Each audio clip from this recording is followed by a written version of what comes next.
All right. Here we are again, between one fern. One fern. We can't afford two ferns, people. Last week we talked about the funnel and how the customer journey doesn't exactly follow that. Well, today we're going to bring you a case study where we took a customer of ours, showed them how they could place their message correctly, strategically, smartly in front of their prospects throughout the consumer journey and how they got results.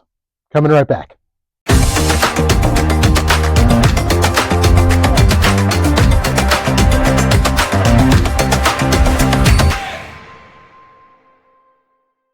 Okay, so last episode we talked to you about the funnel. The funnel's not really real. It's competition in the low end for sure. Some people will call it a fugazi. A fugazi. Right. And what we talked about was that the customer journey looks more like the infinity loop. Starts with the trigger, and there are many places along that exploration, evaluation path that a customer will go through before they finally become your customer. And today we're going to talk about where you need to be along that loop. Yep.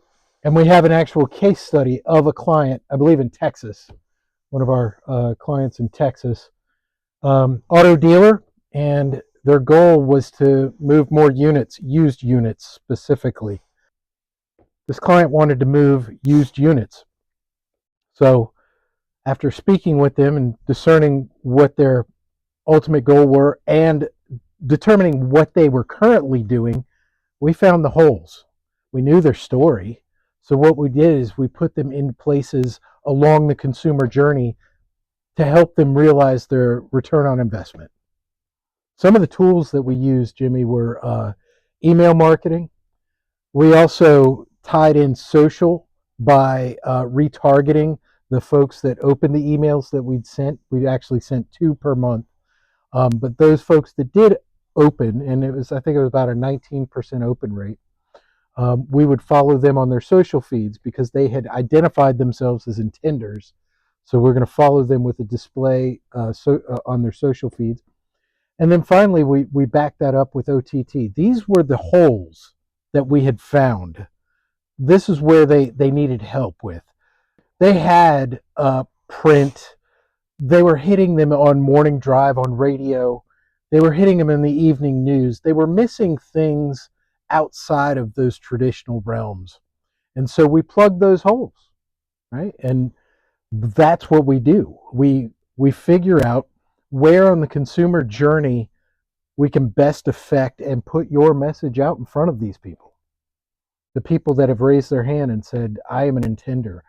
Maybe not today, maybe not 2 weeks from now, but somewhere in the not too distant future, I am an auto intender, and you should get your story in front of me. And that's an important part in all of this because it isn't a contiguous, I'm in the loop every minute of every day. So people are in the loop, but then they have to go to work. They have to make dinner.